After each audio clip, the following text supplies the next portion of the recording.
أما بعد فأعوذ بالله من الشيطان الرجيم بسم الله الرحمن الرحيم الصلاة والسلام عليك يا رسول الله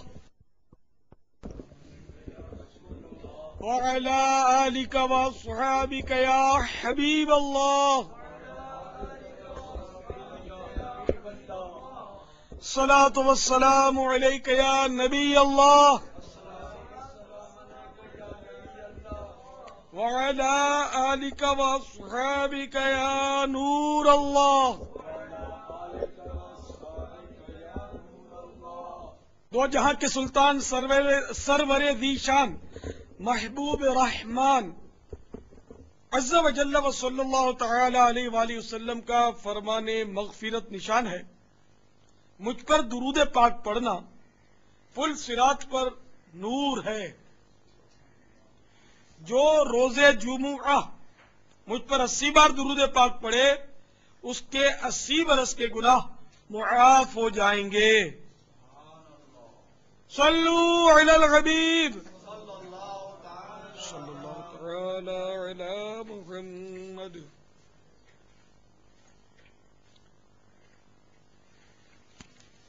حضرت سیدنا ابو الصائب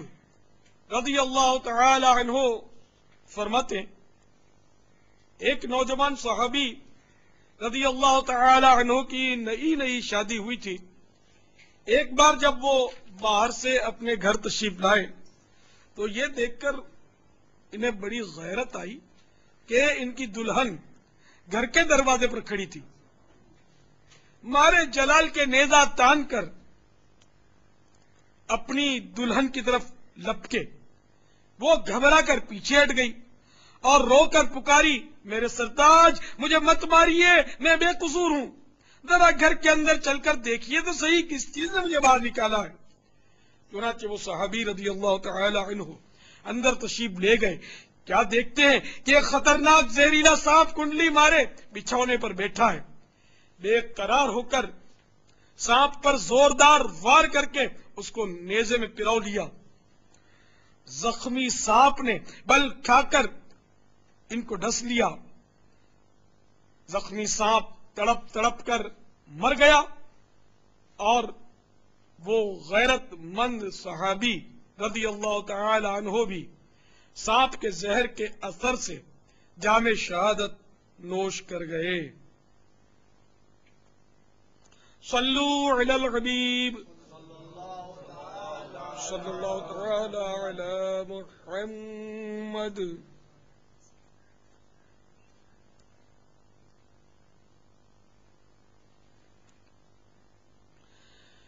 میرے غیرت مند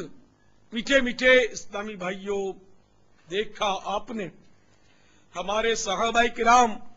علیہم الرضوان اور صحابیات رضی اللہ تعالی عنہن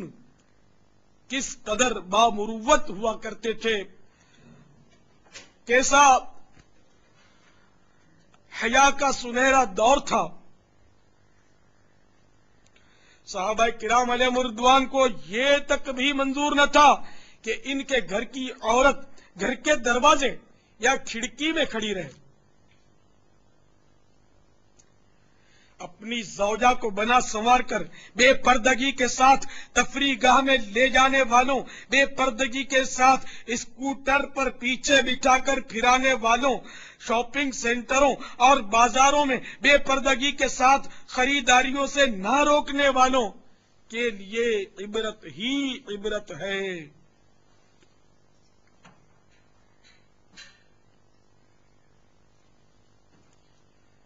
مصطفیٰ جان رحمت صلی اللہ تعالی علیہ وآلہ وسلم کا فرمانے سراپا عبرت ہے بے شک جو عورت خوشبو لگا کر مجلس کے پاس سے گزرے تو وہ ایسی ہے یعنی زانیہ ہے مفسر شہیر حکیم الامت حضرت مفتی احمد یار خان علیہ رحمت الحنان اس حدیث پاک کے تحت فرماتے ہیں کیونکہ وہ اس خوشبو کے ذریعے لوگوں کو اپنی طرف مائل کرتی ہے، چونکہ اسلام نے زنا کو حرام کیا، اس لیے زنا کے اسباب سے بھی روکا ہے۔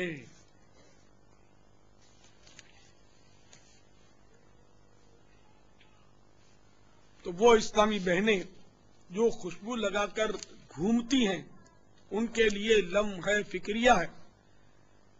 لہذا اسلامی بہن کو صرف وہ خوشبو لگانی چاہیے کہ جو پھیلتی نہ ہو۔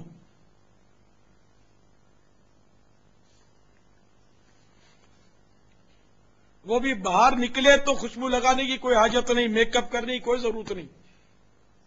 بلکہ زینت اور خوشبو لگانے کی صورت یہ کرے کہ جب یعنی صرف اپنے شوہر کے لیے، وہ بھی گھر کی چار دیواری میں کرے۔ جب شریعت کی اجازت سے گھر سے باہر نکلے تو بالکل سادگی کے ساتھ ڈھیلے ڈھالے مدنی برقعے میں نکلے، یا کوئی بھی ایسا پردہ ہو کہ جس سے وجود کا کوئی بھی حصہ نظر آنا کجا، اس کی ہیئت یعنی اس کے ابھار وغیرہ بھی ظاہر نہ ہوں۔ ورنہ جو عورت کھلے بال لے کر گلے میں دوپٹہ ڈال کر یا باریک دوپٹہ سر پر اوڑھ کر نکلتی ہے اور اس کے بال نظر آتے ہیں، یا وہ عورت جو اسکوٹر کے پیچھے چٹیاں لہراتی ہوئی سفر کرتی ہے، وہ کان کھول کر سن لے۔ حضرت علامہ ابن حجر مکی حیثمی علیہ رحمت اللہ القوی نقل کرتے ہیں، معراج کی رات سرور کائنات شاہ موجودات صلی اللہ تعالی علیہ وآلہ وسلم نے جو بعض عورتوں کے عذاب کے ہولناک مناظر ملاحظہ فرمائے، ان میں یہ بھی تھا ایک عورت بالوں سے لٹکی ہوئی تھی اور اس کا دماغ کھول رہا تھا۔ سرکار نامدار صلی اللہ تعالی علیہ وآلہ وسلم کی خدمت مشکبار میں عرض کی گئی کہ یہ عورت اپنے بالوں کو غیر مردوں سے نہیں چھپاتی تھی۔ تو اسلامی بہنوں کے لیے اس میں عبرت ہی عبرت ہے۔ اے اپنے بالوں کو کھلی فضا میں لہرا کر گھومنے والیوں، غور سے سن لو کہ شریعت نے تو ان بالوں کو بھی چھپانے کی تاکید فرمائی ہے جو بال کنگھی کے ذریعے سر سے نکلتے ہیں۔ جی ہاں، کنگھی کرنے کے بعد بالوں کا گچھا گلیوں میں نہیں پھینکا جا سکتا، ایسی جگہ نہیں ڈالا جا سکتا جہاں غیر مرد کی نظر پڑے، ان کو بھی چھپانا ہوگا۔ اسی طرح اپنے گھر میں جب صابن استعمال کریں، جہاں غیر مردوں کی بھی آمد ہوتی ہے، دیور بھی جاتا ہے، جیٹھ بھی جاتا ہے، اور بھی عزیز جاتے ہیں، مہمان بھی جاتے ہیں، تو وہاں صابن استعمال کرنے کے بعد چہرہ دھویا، غسل کیا، تو اس پر جو جو بال چپک گئے ہوں وہ صابن سے بھی جدا کر لیا کریں۔ اسی طرح اس طرح بھائیوں کو بھی چاہیے کہ وہ بھی اپنے نہانے کے صابن سے بال جدا کر لیا کریں کہ ممنوعہ جسم کے ممنوعہ حصوں کے بال نہانے کے دوران صابن پر چپک جائیں، تو ان کو بھی جدا کرنا ہے۔ تو دونوں ہی یعنی مرد و عورت، اسلامی بھائی اسلامی بہنیں، سبھی صابن پر ایک بھی بال نہ لگا رہنے دیا کریں۔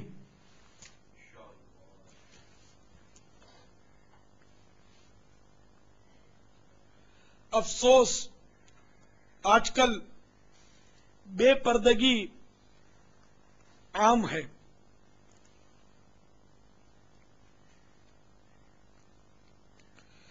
اے بے پردہ گھومنے والیوں، شاپنگ سینٹروں میں بے پردگی کے ساتھ جانے والیوں، شادی ہالوں میں مخلوط دعوتوں میں بے پردگی کے ساتھ شرکت کرنے والیوں، کان کھول کر سنو۔ غالباً شعبان المعظم 1414 سنہ ہجری کا آخری جمعہ تھا، رات کو باب المدینہ کراچی کے مشہور علاقہ کورنگی میں منعقد ہونے والے ایک عظیم الشان سنت و برے اجتماع میں ایک نوجوان سے سگے مدینہ عفیہ عنہ کی ملاقات ہوئی۔ اس پر خوف طاری تھا۔ اس نے کچھ اس طرح حلفیہ بیان دیا، یعنی قسمیں کھا کر اس نے اپنا ایک واقعہ مجھے سنایا کہ میرے ایک عزیز کی جوان بیٹی اچانک